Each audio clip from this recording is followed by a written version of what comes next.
food enthusiasts!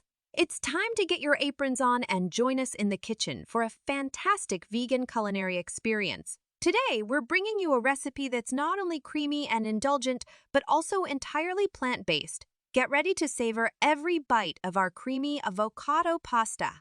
Ingredients: 2 ripe avocados, peeled and pitted, and ½ cup fresh basil leaves, 2 cloves garlic, minced 2 tablespoons lemon juice, salt and pepper to taste, 8 Oz pasta, choose your favorite type, cherry tomatoes, halved, for garnish.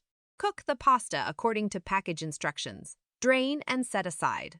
In a food processor, blend avocados, basil, minced garlic, lemon juice, salt, and pepper until smooth. Toss the avocado sauce with the cooked pasta until well coated. Garnish with halved cherry tomatoes and additional basil leaves, ready to shed those extra pounds and trim that stubborn belly fat naturally.